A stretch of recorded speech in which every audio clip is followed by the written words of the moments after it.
रसाई नहीं दी गई। इन्होंने अगले रोज़ कोशिश की, अगले रोज़ भी इनको रसाई नहीं दी गई और ये कहा गया कि पीर के रोज़ देखेंगे कि मुलाकात हो सकती है या नहीं। बहरनो आज नईम पंजोता साहब अभी अटक से लौटे हैं। जी मैंने कहा लेट मुलाकात हुई है और आज जी आज अटक से अभी पहुंचे हैं मुलाकात के बाद। मुलाकात में की गई, हो सकता है इसके पीछे भी हिकमत अमली हो कि जो हमने पिटिशन फाइल करनी है, अपील जो हमने करनी है, जो हुमायूं दिलावर साहब के फ़ैसले के ख़िलाफ़, उसमें ताख़ीर की जाए।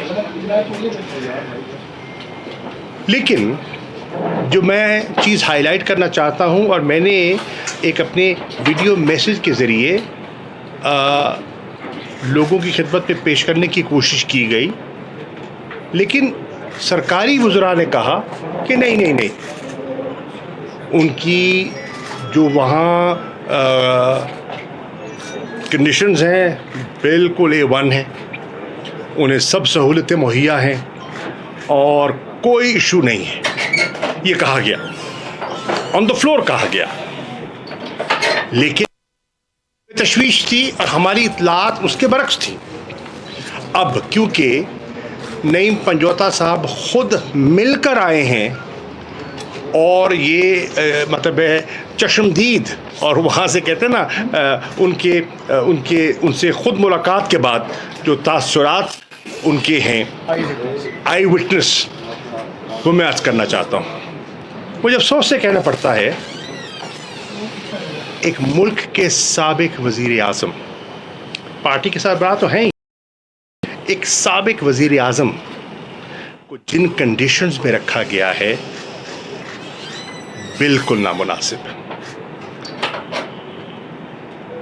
पाकिस्तान की तारीख में पहले भी अहम शख्सियात जेलों में जाती रही हैं और जो कंडीशंस उनको दस्तयाब थीं, उनके बरक्स इमरान खान को कंडीशंस मुहैया की गई हैं। सेल है, तंग सेल है, डार्क डिंजी कंडीशंस हैं, सफाई ना होने के बराबर है और जो टॉयलेट फैसिलिटीज़ हैं वो उसी जगह हैं। अब ये वो कंडीशन है जो एक C क्लास के प्रिजनर को दी जाती है। B क्लास में जो कि वो कह रहे हैं कि B क्लास, और मैंने खुद पढ़ा है अखबारात में, उनने कहा है, हुकूमती वज़रा ने कहा है कि नहीं, उनको B क्लास दिया गया है। बिल्कुल दुरुस्त नहीं है। B क्लास में एक अटैच्ड वॉशरूम होता है और उसी अहाते के अंदर एक छोटी सी दीवार के पीछे वो जो होता है ना, वो टॉयलेट फैसिलिटीज़ नहीं होती। मैं इसलिए अर्ज़ कर रहा हूँ कि अटक जेल में मैंने कुछ दिन गुजारे हैं हालिया दिनों में, और उसको कसूरी जेल कहते हैं। कसूरी जेल क्यों कहते हैं? उसकी तारीख़ है, उसकी कंडीशंस हैं जो बताती हैं। बहुत पुरानी प्री पार्टीशन जेल है और वहाँ वो बड़े जिसे कहते हैं ना, जिनको तकलीफ़ पहुँचानी होती थी, उस किस्म के कैदियों को वहाँ पहुँचाया जाता था। It was considered then the back of beyond, और वहाँ रखा गया। फिर आप देखें कि 2-2 किलोमीटर जेल से दूर पोस्ट लग गई हैं, एक नो गो एरिया बन गया, सेक्शन 144 का निफाज कर दिया गया। क्या वजह? कोई नुक्से अमन का तो कोई इरादा ही नहीं है, ना कोई प्लान है। वकीलों ने जाना था, मुलाकात करनी थी, वकालतनामे पे दस्तखत करवाने थे और अपनी कानूनी चाराजोई करनी थी। आज कोर कमेटी में जब इन्होंने ट्वीट किया नईम ने और इनसे बात हुई, तो कोर कमेटी का इजलास जारी था और मैं दीगर दोस्तों के साथ इंटरेक्ट कर रहा था, तो कोर कमेटी ने मुझे ये कहा कि फिल फॉर इसकी मजम्मत की जाए और पार्टी की तरफ से अपनी तशवीश जो है वो रिकॉर्ड करवाई जाए। उनसे मिलना, उनकी फैमिली का मिलना, उनके वकला का मिलना, उनकी पार्टी की सीनियर लीडरशिप का मिलना एक फितरी अमल है। और मुझे ये भी मालूम है कि अटक में कोई क्वालिफाइड डॉक्टर की पोस्ट ही नहीं है। जब मैं अटक में था तो एक डिस्पेंसर थे, बहुत अच्छे थे। वो आते थे और मेरा ब्लड प्रेशर भी लेते थे और मेरा सारा कुछ चेक करते थे, लेकिन वो डिस्पेंसर थे, क्वालिफाइड डॉक्टर नहीं थे। और मुझे बताया गया था कि अगर डॉक्टर की ज़रूरत पड़ती है तो हम डिस्ट्रिक्ट हेडक्वार्टर हॉस्पिटल से डॉक्टर बुलाते हैं। तो इस किस्म की कंडीशंस में एक साबिक वज़ीर आज़म, एक पार्टी के सबसे बड़ी और मकबूल पार्टी के सरबराह को रखा गया है। इस पर हम अपनी मजम्मत भी रिकॉर्ड कराना चाहते हैं और इसको हम आला फोरम्स पर, अदलिया के फोरम्स पर हम टेकअप भी करना चाहेंगे। दूसरा नुक्ता जो मैं आपकी खिदमत में पेश करना चाहता हूँ वो है मैं आज खैबर पख्तूनख्वा की आवाम का तहे दिल से शुक्रिया अदा करना चाहूँगा और पूरी कोर कमेटी ने उनका शुक्रिया भी अदा किया है और एक सारे मुसर्रत भी किया है कि कल जिन हालात में वहाँ इलेक्शंस हुए और तहरीक इंसाफ को कामयाबी मिली, इससे बड़ी हौसला अफजाई हुई। और इमरान खान का वो कॉल और उनका वो उनकी जो एतमाद था कि चाहे मैं बाहर हूँ या जेल की सलाखों के पीछे हूँ, आवाम ने तहरीक इंसाफ पर एतमाद करना है। कल पहली ही आजमाइश में वो साबित हो गया कि पेशावर में नुमाया कामयाबी तहरीक इंसाफ के नामजद कारकुन को मिली। हवेलियां ये वो इलाका है जो मुस्लिम लीग नून का खैबर पख्तूनख्वा में किला समझा जाता है, गढ़ समझा जाता है, हार्टलैंड। वहाँ PMLN तीसरे नंबर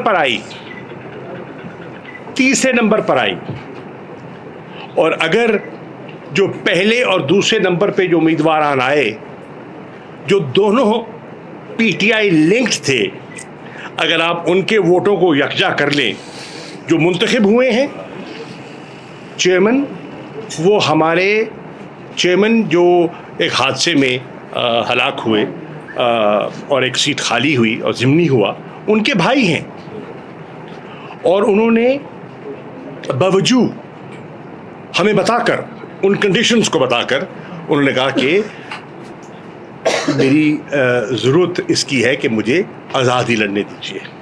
लेकिन पार्टी ने अपने सिंबल को बरकरार रखने के लिए कैंडिडेट को खड़ा किया। और आप दोनों को जब आप जमा कर लें तो आपको अंदाज़ा होगा कि लोगों का ट्रेंड और लोगों का जहन क्या है। अब इसको आप सामने रखें तो आपको बात समझ आ जाएगी कि जो डिलेइंग टैक्टिक्स इलेक्शंस की हैं उनको बरूए कार क्यों लाया जा रहा है। CCI का इजलास ताखीर से क्यों बुलाया गया। जब पॉपुलेशन सेंसस के रिकॉर्ड, डेटा, अदाद शुमार मई में दस्तयाब हो चुके थे तो गवर्नमेंट को क्या रुकावट थी कि वो फौरी इजलास बुलाती और बुलाकर जो कि उन्होंने फैसला करना था वो कर सकते थे, लेकिन ऐसा नहीं किया गया बवजूद। और आज बहुत से लोग समझते हैं उसकी बुनियादी वजह यह है कि इलेक्शंस में ताख़ीर, इलेक्शंस को डिले करना मकसूद था। अब यहाँ मुझे ये कहने की इजाज़त दीजिए कि बहुत सी जमातों का एक, जिसे कहते हैं ना कि एक दोहरा रवैया आपके सामने आ गया। कहा गया कि जो CCI का इजलास था और उसका जो फैसला था वो यूनानिमस था। उस यूनानिमस फैसले में आपका भला हो चीफ मिनिस्टर सिंध मौजूद थे, उनका ताल्लुक पीपल्स पार्टी से है। उस यूनानिमस फैसले में नवीद कंवर साहब पीपल्स पार्टी के और कमरुज़्ज़मान कायरा साहब मेरी इत्तला के मुताबिक मौजूद थे उस इजलास में, और वो उस फैसले को इंडोर्स कर रहे हैं। लेकिन रज़ा रब्बानी साहब जो एक बहुत अहम शख्सियत है पाकिस्तान पीपल्स पार्टी की, वो अपना एहतजाज रिकॉर्ड करवा रहे हैं। फैसल करीम कुंडी साहब जो सेक्रेटरी इंफॉर्मेशन है पार्टी के गालिबन, वो अपना एहतजाज रिकॉर्ड करवा रहे हैं। अब ये दो अमली जो है ये समझ से बाला है। इसी तरह JUI के मौलाना के साहिबजादे असद महमूद साहब वहाँ तशरीफ़ फरमा है इजलास में, और तासुर ये उभरता है कि वो मुत्तफ़िक हैं। लेकिन बाहर सेनेट में सेनेटर कमरान मुर्तज़ा साहब जिनका JUI से ताल्लुक़ है, वो अपना एहतजाज करते हैं on the floor of the house, और सिर्फ एहतजाज नहीं करते, अपने साथियों समेत वॉकआउट करते हैं इस दो अमली पर, और सेंसस पर जो उनके एतराज़ात हैं उसको हाईलाइट करते हैं। इसी तरह PMLN जिनके यकीनन जो लॉ नोइंग हजरात हैं उनको ये इल्म होगा कि आइन, और जब वो ऐलान कर चुके हैं कि 9 अगस्त को असेंबलियां तहलील कर दी जाएंगी, तो आर्टिकल 224 इन ऑपरेशन आ गया। आर्टिकल 224 क्या कह रहा है कि 90 दिन के अंदर इंतखाबात करवाने के आप पाबंद हो गए।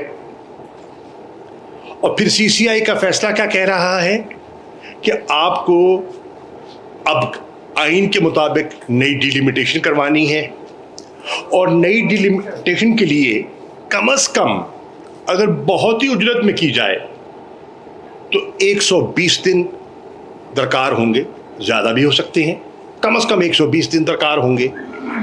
तो दैट मीन्स जो कॉन्स्टिट्यूशनल लिमिट है वो तो अबूर हो गई। क्या हमारे लॉ मिनिस्ट्री के इल्म में ये नहीं था? नहीं था तो होना चाहिए था।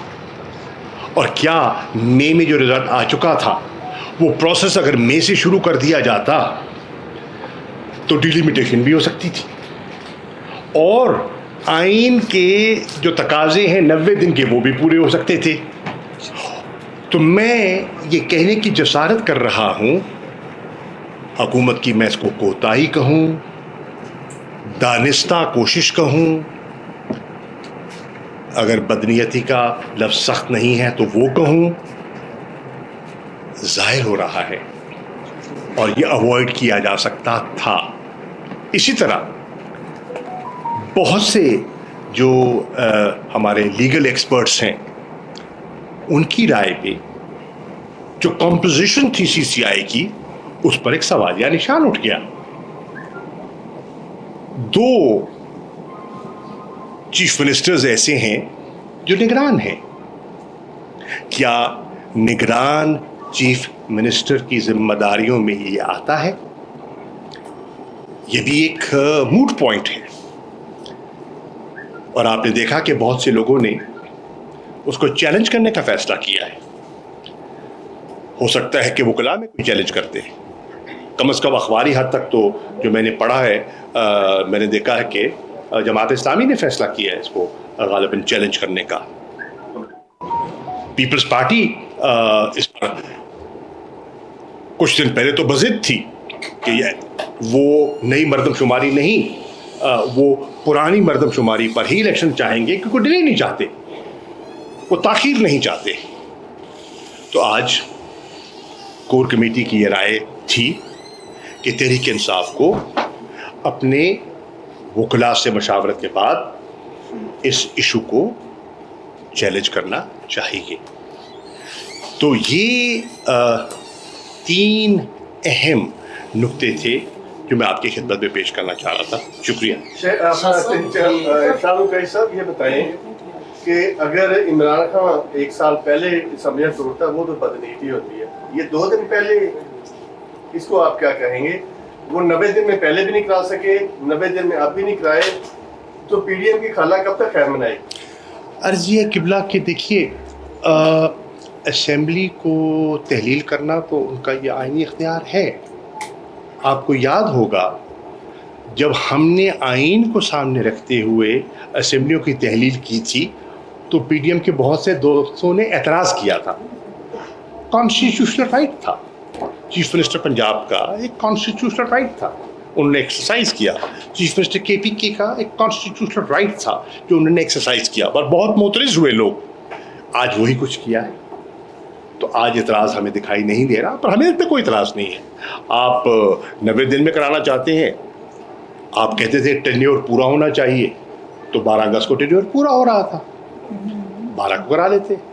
आपने 9 का फैसला किया है, हमें उस पर भी कोई इतराज़ नहीं है। हम सिर्फ कह रहे हैं कि 90 दिन का कराएं, 60 दिन का करवाएं तो सही, करवाएं तो सही। इंतखाबात तो होने चाहिए। कौम इंतखाबात की मुंतज़िर है। क्यों? लोग समझते हैं अगर मुल्क को हमने माशी बहरान से निकालना है और अगर मुल्क को हमने सियासी इस्तेहकाम देना है तो इन दोनों सूरतों में नए इंतखाबात कौम की ज़रूरत है, और ये आइनी है और जमहूरी तकाज़ा है। सर एक इनके बाद आप कहेंगे। सर सबसे पहले तो आपको बहुत मुबारक हो, आप चेयरमैन बनने वाले पाकिस्तान तहरीक साहब के। आपने खान साहब की गिरफ्तारी के बाद वीडियो बयान भी जारी किया, की बयानदारी में कि आप एहतजाजी मुजाहरे करें, लेकिन कोई बाहर नहीं निकला। इसकी वजूहत क्या है? क्या खान साहब ही? मैं कर देता हूँ। पहली बात तो ये है, तहरीक इंसाफ के चेयरमैन इमरान खान थे, इमरान खान हैं और इमरान खान रहेंगे। क्यों? इमरान खान बानी चेयरमैन है, इमरान खान ने यह पौधा लगाया है, ठीक। नवाज शरीफ साहब तो अब पार्टी के सरबराह नहीं है ना, ऑन पेपर तो पार्टी के सदर शहबाज शरीफ साहब हैं। तो फिर मैं आपसे सवाल ये करता हूँ, शहबाज शरीफ साहब को केयर टेकर प्राइम मिनिस्टर के 3 नामों की मंजूरी लंदन से क्यों लेनी पड़ती है? सवाल ये है, इमरान खान तो है ना चेयरमैन, और जिस फैसले के तहत उनको डिस्क्वालीफाई किया गया है उसमें बेपनाह कानूनी सुकम हैं, और ये हमारे एक्सपर्ट्स बैठे हैं और हमारे दीगर एक्सपर्ट्स जो हैं वो समझते हैं इतने उसमें लीगल लूप होल्स हैं कि इंशाल्लाह वो सेट असाइड भी हो सकता है और वो सस्पेंड भी हो सकता है। तो इंशाल्लाह वो चेयरमैन रहेंगे, नंबर 1। और आपका दूसरा सवाल का दूसरा हिस्सा था एहतजाज। मुझे ये बताइए, वैसे तक पाकिस्तानी शहरी और आप माशाल्लाह पढ़े लिखे हैं, कि आइन एक शहरी को पुरअमन एहतजाज की इजाज़त देता है या नहीं देता? देता है ना। अगर पुरअमन एहतजाज की इजाज़त देता है तो फिर गिरफ्तार क्यों किए जा रहे हैं लोग जब वो पुरअमन है? FIR क्यों काटी जा रही हैं? 144 को लगा जी, दफ़ा 144 का नफाज क्यों? और फिर कहते बाहर नहीं निकले। देखिए ये इंसाफ के तकाज़ों के मुताबिक नहीं है, और आप समझते हैं, आपकी मुस्कुराहट बता रही है कि आप समझते हैं, लेकिन सवाल भी ज़रूरी है, और उसको हम तस्लीम करते हैं। ये दो अमली है, और जब ये दो अमली आप करेंगे तो कौम अब बहुत आगे जा चुकी है, आम शहरी बहुत बाशऊर है, तो वो चीज़ों को समझता है। भाईजान आप करिए। सर, अब गैर इंतजामिया का मुलाकात की इजाज़त दे दी फैमिली को, तो क्या कासम, टेरियान और सलमान अपने पापा से मिलने के लिए आएंगे जब? ऑब्वियसली उनकी ख्वाहिश किस बेटे की नहीं होती बाप को मिलने की। आप उनकी कैफियत का अंदाज़ा लगा सकते हैं। यकीनन आप के बच्चे होंगे कि जब बाप या घर का बड़ा जेल में हो तो सबसे ज़्यादा मुतासर कौन होता है? फैमिली होती है ना, बीवी होती है, बच्चे होते हैं, बहनें होती हैं, सबसे ज़्यादा मुतासर तो वो लोग होती है, इमीडिएट फैमिली होती है। हम सब उस पे से गुजरे हैं, उस कैफियत में से गुजरे हैं। मैं खुद हालिया उस कैफियत में से गुजरा हूँ। Why not? Yes ma'am. Mr. Qureshi, Simon Wilson from Sky News. Can you give us a few words in English about the conditions Imran Khan is being kept in, and what the plan is now for the appeal against his conviction in the next few days? What I hear from Mr. Naeem Panjota, who's just met him in Attock, the conditions are deplorable. He is being kept in a cell which is 9 by 11. The hygienic conditions are terrible. There are no separate toilet facilities. The room is dark and dingy, and the writes that even a ordinary prisoner under the prison rules can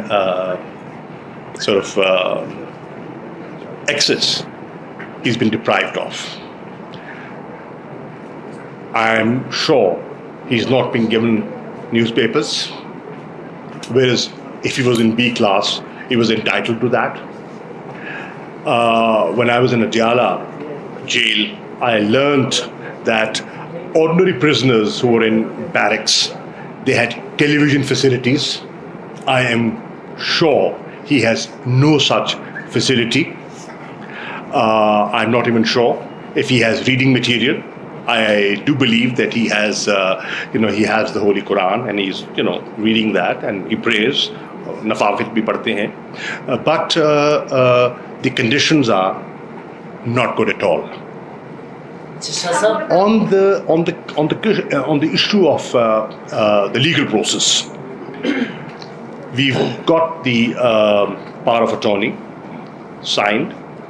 The petition will be filed tomorrow,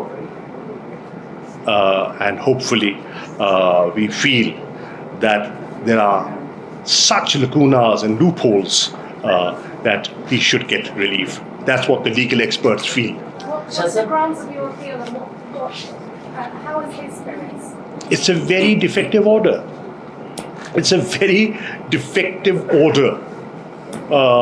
Full of contradictions. एक minute जी, सवाल बाद में होंगे। एक दो चीज़ें मैं add कर दूं ताकि फिर एक ही दफ़ा आपसे फिर बातचीत हो जाए। बिस्मिल्लाहिर्रहमानिर्रहीम। देखिए, एक सवाल ये हुआ था कि एहतजाज किस हद तक हुआ। आप दोस्तों को बताते जाएं। पहला तो अवामी रेफरेंडम, शाह साहब ने बड़ी तफसील के साथ बता दिया। कल 2 जगहों पे इलेक्शन था।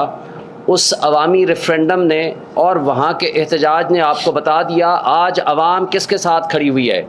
इर्रेस्पेक्टिव, ये फाशिस्ट हुकूमत ये चाहती थी कि इस तरह का लंदन प्लान इम्प्लीमेंट हो, कि इस तरह से लेवल प्लेइंग फील्ड हो जाए कि इमरान खान जेल में हो और ये सारे बाहर खुले फिरते रहें।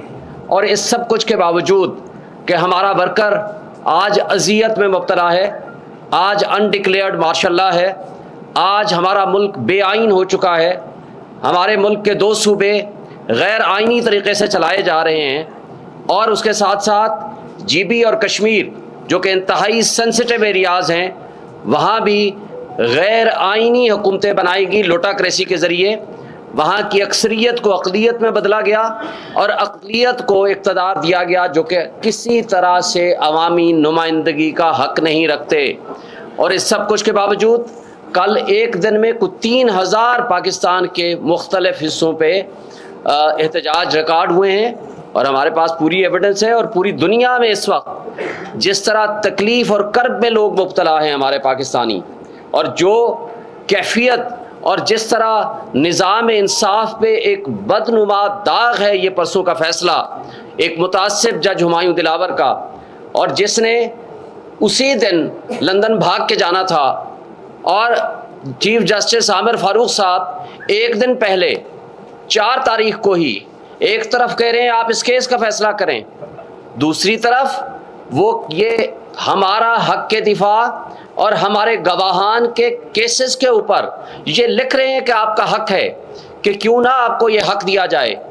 तो वो इस हफ्ते फिक्स कर दिया। तो ये जो इंसाफ का दोहरा मेयार हमें नज़र आ रहा है, आज सबकी आंखें और कान खुले हैं। और 4 तारीख को ही एक और जो मुअज़्ज़ज़ जज साहब ट्रेनिंग पे जा रहे थे उनको सब्स्टिट्यूट करके, उनको तब्दील करके हुमायूं दिलावर साहब को कहा कि 5 तारीख को आप लंदन चले जाइए।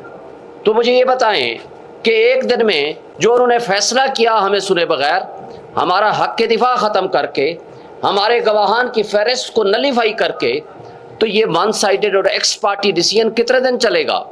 फिर इलेक्शन कमीशन ऑफ पाकिस्तान के इस फैसले की भी हम मजम्मत करते हैं जो उन्होंने पार्टी चेयरमैनशिप से हटाने का फैसला कर रहे हैं, इसलिए कि पार्टी चेयरमैनशिप से तब आप हटाते कि जब आपके पास जो एवेन्यू और लीगल हमारे जो रेमेडीज़ है वो मुकम्मल हो चुकी होती।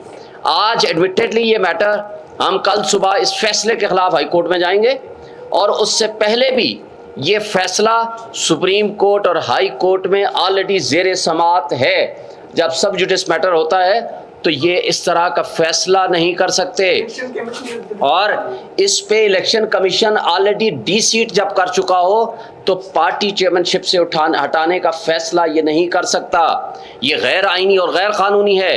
और इलेक्शन कमीशन ऑफ पाकिस्तान को आज से 3 दिन वाला फैसला पढ़ लेना चाहिए था सुप्रीम कोर्ट का, जिसमें उन्होंने कहा है कि इलेक्शन कमीशन ऑफ पाकिस्तान जिसकी जिम्मेदारी सिर्फ ये है कि वो election free and fair election कराए, उसने जमहूरियत को डीरेल किया है, उसने आइन की पामाली की है, उसने अनकॉन्स्टिट्यूशनल एक्ट्स किए हैं। क्या इसके ऊपर उनको रिज़ाइन नहीं कर देना चाहिए? मैं आज ये मुतालबा करता हूँ चीफ इलेक्शन कमिश्नर और इलेक्शन कमीशन के दीगर मेंबरान को फौरी तौर पर रिज़ाइन कर देना चाहिए। उन्होंने आइन की खिलाफ वर्जी की है, उन्होंने जमहूरियत को डीरेल किया है, और अगर ऐसा नहीं होता तो हम अपना राइट रिजर्व रखते हैं सुप्रीम जुडिशल काउंसिल में इनके इस एक्ट को चैलेंज करने का जिसके ज़रिए उनको हटाया जा सकता है। और इसके साथ थोड़ा कमेंट कर दें। जो आज हम आपको ये बताना चाहते हैं कि जो शख्स इंसाफ के नाम पे मुंसिफ की कुर्सी पे बैठ के, जो कि अल्लाह की कुर्सी है, उसके ऊपर बेईमानी करेगा, दुनिया में भी और आखिरत में भी उनके ऊपर अजाब मुसल्लत होगा। आपने अरशद, मलिक अरशद का और बहुत सारे और लोगों के चीज़ें भी आप बड़ा कोट करते हैं सोशल मीडिया पे, लेकिन आपको मैं एक बात बताना चाहता हूँ। एक बात तयशुदा है कि एक शख्स जिसने आइन और क़ानून के मुताबिक तहाइफ लिए, उसके पैसे जमा कराए और उनको डिक्लेयर किया, ना सिर्फ टैक्स अथॉरिटीज़ के पास बल्कि इलेक्शन कमीशन में। आज हमारी इस फाशिस्ट हुकूमत ने हमारे और बदनुमा निज़ाम इंसाफ के एक मुतासिब जज ने उनको जेल भेज दिया, जबकि वो लोग जिन्होंने जुर्म किया, जुर्म ये है कि जिन्होंने गाड़ियाँ ली और गाड़ियाँ खिलाफ ज़ाब्ता और खिलाफ कानून है जो कोई नहीं ले सकता, जिसके ऊपर रेफरेंस भी बना, लेकिन वो रेफरेंस पिछले साल नैब लॉ की अमेंडमेंट की वजह से वापस हो गया। वो जो जुर्म करने वाले थे उनको इस मुल्क की मुक़्तदर तबकों और हल्कों ने और इस्टेब्लिशमेंट ने उनको हाकिम बना दिया। आज उन्होंने मुल्क के साथ जो खिलवाड़ किया है, जो पब्लिक के साथ जो कुछ किया है, 16 रुपए यूनिट बिजली वाला जो बिल हमारा आया करता था आज 50 रुपए पे चला गया है। आज लोगों के पास खाने को नहीं है। आज जिस तरह बेरोजगारी हम फेस कर रहे हैं वो सब आप जानते हैं। और जिस तरह मीडिया के ऊपर कदगन लगाई गई है, मुझे बताएं ये किसका हुक्म है? ना पैमरा का हुक्म है, ना वजीर इत्तलात कहती है हमारा हुक्म है कि आप इमरान खान का नाम नहीं ले सकते, उसकी तस्वीर नहीं चला सकते, उसकी आप ऑडियो वीडियो नहीं चला सकते। ये कैसा आज़ाद मीडिया है?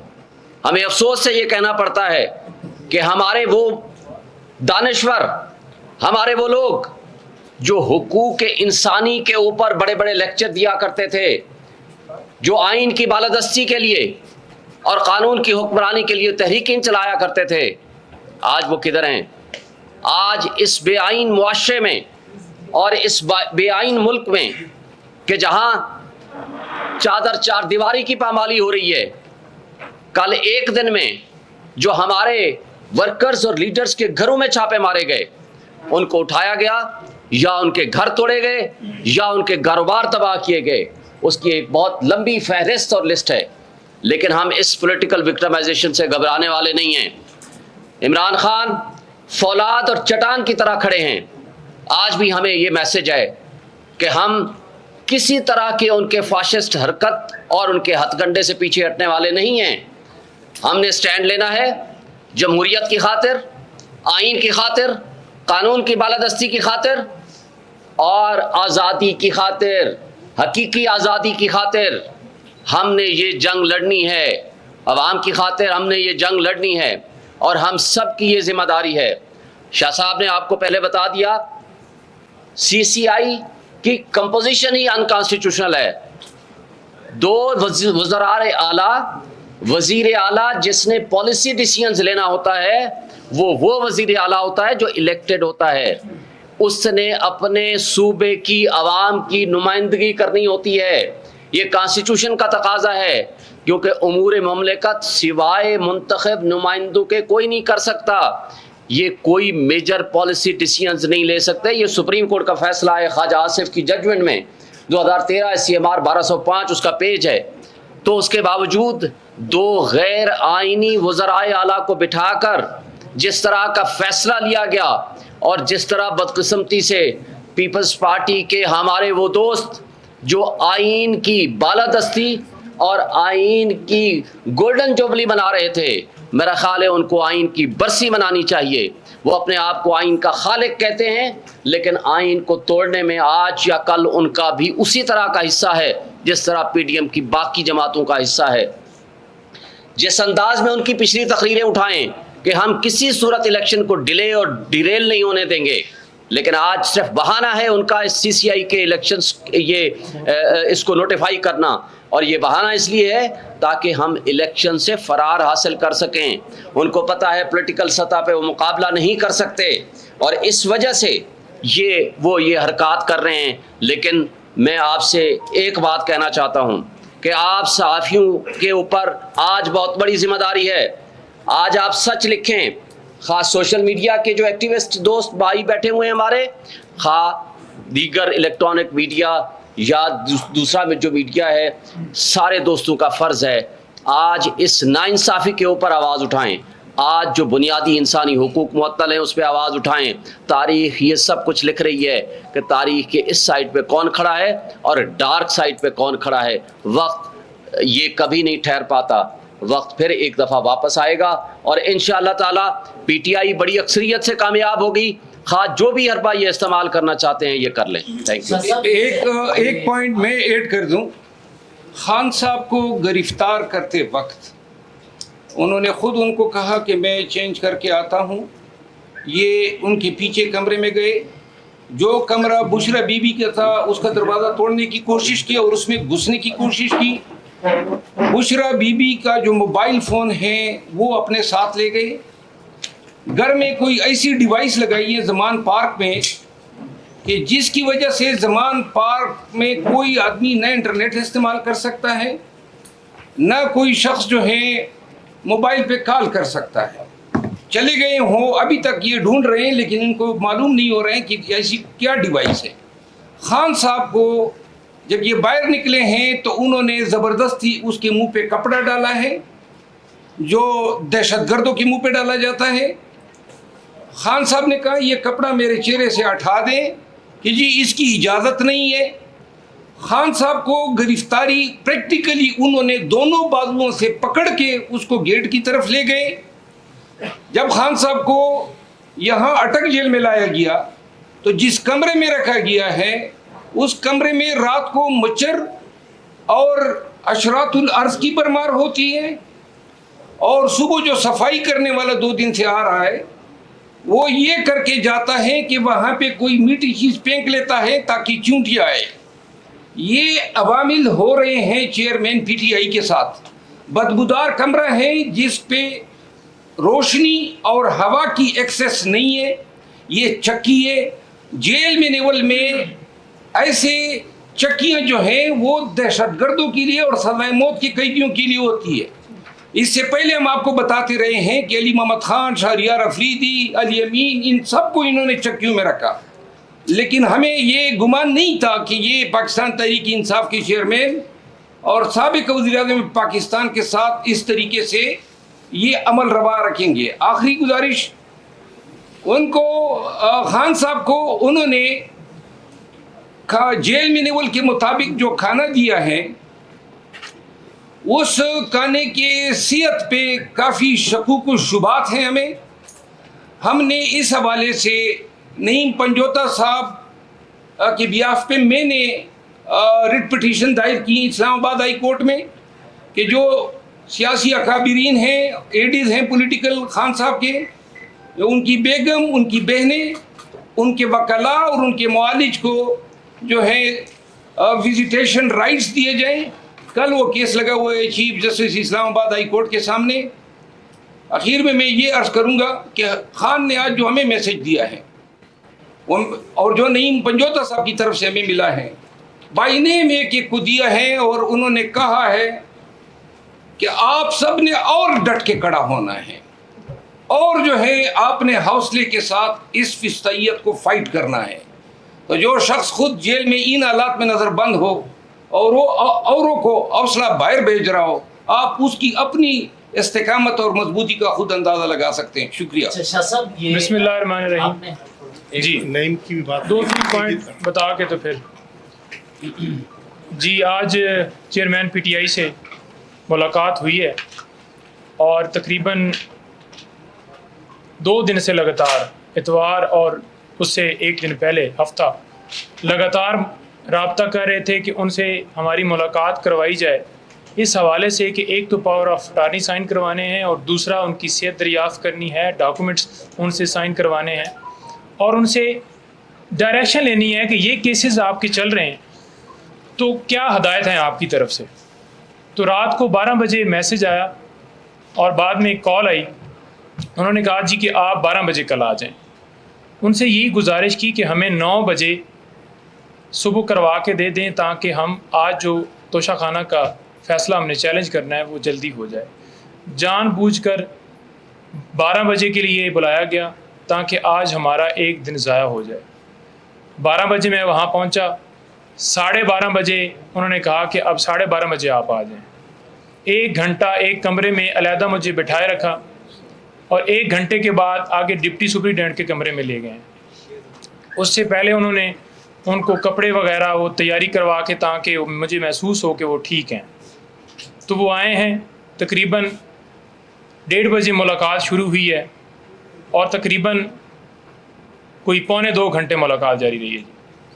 मुलाकात के अंदर उन्होंने बताया है कि मुझे ना यहाँ पे कोई फैसिलिटी मौजूद नहीं है, ना एयर कंडीशन है जो कि एक साबका वज़ीर आज़म है, कानून के मुताबिक A क्लास उनका हक़ है, ना कूलर पंखा है, खाली सिर्फ पंखा है और वहाँ पर पोजीशन ये है कि जो वाशरूम है वो ओपन है और वाशरूम का शावर भी ख़राब है। दिन को उन्होंने कहा कि बहुत ज़्यादा मक्खियाँ होती हैं यहाँ पर और रात को कीड़े होते हैं। रात को बारिश हुई है और पानी उस बैरक के अंदर आ गया। छोटा सा कमरा है, नमाज पढ़ने में भी उन्हें तकलीफ़ है। उसके साथ उन्होंने बताया कि मैंने खाने के हवाले से पूछा और उन्होंने बताया कि खाना जो है वो मुझे दाल वगैरह, मुझे उसका कोई इशू नहीं है, मेरा सिर्फ एक मैसेज है कि यहाँ पर दो रास्ते हैं, या आज़ादी या ग़ुलामी। मुझे अगर ये डी क्लास में भी रख दें तो मुझे कोई फ़र्क नहीं पड़ता, मैं डी क्लास में भी रहने के लिए तैयार हूँ। लेकिन क्योंकि तुम पूछ रहे हो तो मैं तुम्हें बता रहा हूँ कि इस तरह से मुझे कर रहे हैं। कुरान पाक मुझे पढ़ने का मौका मिल गया और मैं वो पढ़ रहा हूँ, इबादत कर रहा हूँ, लेकिन इनसे जितना हो सकता है ये उतना कर रहे हैं मेरे साथ। जानबूझ के एक पूरी प्लानिंग के तहत मुझे दोबारा अगवा किया गया। पहले उन्होंने कहा कि 9 मई को किया और आज फिर इसी तरह अगवा किया। वो कैसे किया कि मैंने खुद कहा है कि मैं आने के लिए तैयार हूँ। दरवाजे तोड़ के ये बुशरा बीबी के कमरे तक ये तोड़ने की कोशिश की और अंदर घुस गए। बीबी के मोबाइल भी लिए इन्होंने और पूरे कमरों की तलाशी लिए, सारे तोड़े हैं शीशे। उन्होंने कहा है कि आपने इसके ऊपर लीगल एक्शन लेते हुए इनके ख़िलाफ़ कार्रवाई करनी है और इनके ख़िलाफ़ जो है मीडिया के ऊपर बताना है कि इन्होंने कैसे किया। उनके गार्ड जो हैं उनके हवाले से उन्होंने मैसेज दिया है कि वो बिल्कुल बताएं कि मेरे गार्ड्स को, मेरे जो साथ स्टाफ था उनको गिरफ़्तार करके ले गए। 1 बजे गिरफ़्तारी की है और FIR दे रहे हैं 4:20 की।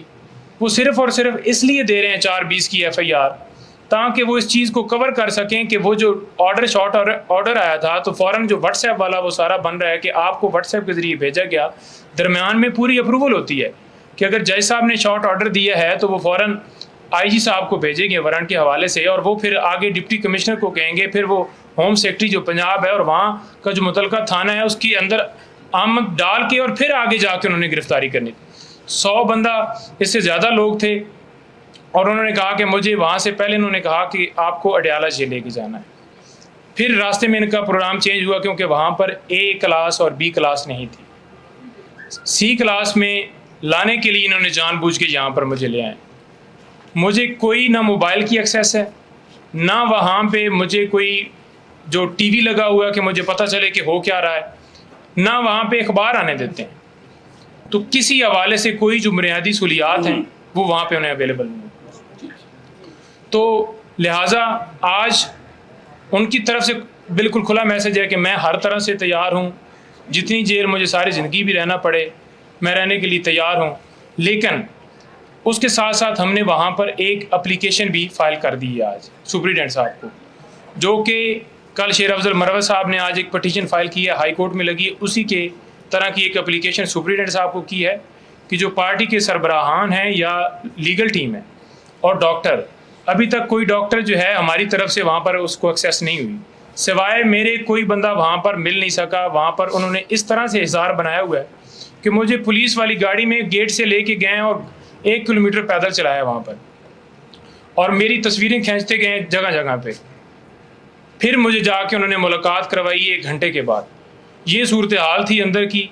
मज़ीद मैंने इससे पहले वीडियो के अंदर सारा बताया, शाह साहब भी मौजूद हैं और ये सूरत हाल है। हमने एप्लीकेशन फ़ाइल की, हमारी सिर्फ इस्तदा है कि खान साहब को बुनियादी जो उनके कानून के मुताबिक उनको A क्लास जो उनका हक़ है वो दिया जाए और पटिशन के ऊपर वो भी हमारी इस्तदा होगी कि जल्दी से जल्दी फिक्स करके उसके ऊपर जो भी फैसला हो। देखिए, जेल इंतज़ामिया का रवैया हमारे साथ तो ठीक है, लेकिन उनको जो डायरेक्शन है उसके मुताबिक वो उनके साथ जो ज़्यादती है वो कर रहे हैं। वो जितना उनके साथ हो सकता है वो उतनी ज़्यादती कर रहे हैं। आप आगाह थे अच्छी तरह, तो आपकी लीगल टीम ने उस दिन सुस्ती क्यों की, मुतल्लिका फार्म पे क्यों नहीं गए? क्योंकि आपको पहले से पता था कि फैसला क्या आना है। पूरी प्रोसीडिंग इसकी नहीं, क्या बयान किया, जरा सवाल करें आप। अगर बर वक्त पिटीशन फाइल की जाती, क्योंकि हफ्ता था, प्री प्लान था, जिस तरह गिरफ्तारी हुई हफ्ता था, हफ्ते को हाई कोर्ट बंद थी जी। अच्छा सर, इसको छोड़े हम तफसील से बाकी बातें जी बस सर। और शाह साहब आपसे हमने कोशिश की हफ्ते को नहीं। सियासतदानों पे एक तलवार लटकाई जा रही है। साबिक वज़ीर-ए-आज़म को अगर तुषार खाना केस में इस तरह नाअहल किया जा सकता है तो बाकियों ने भी खरीदे हुए हैं, तो क्या इस हवाले से आप नहीं समझते बाकी सियासतदानों के लिए भी ये रास्ता हमवार किया जा रहा है कि इसको एक मिसाल बना दिया जाए अपने रास्ते से हटाने के लिए? बाकी सियासतदान तो मुद्दाई हैं, बाकी सियासतदान तो वो इक़्तिदार में बैठे हुए हैं। एक तो ये है, दूसरा ये कि इलेक्शन इसको डिले किया जा रहा है। इलेक्शन अगर डिले करने के लिए कुछ किया जाता है तो आपकी पार्टी करेगी क्या उसके लिए? देखिए, हम तो कानूनी चाराजोई कर सकते हैं ना, और हमने की है।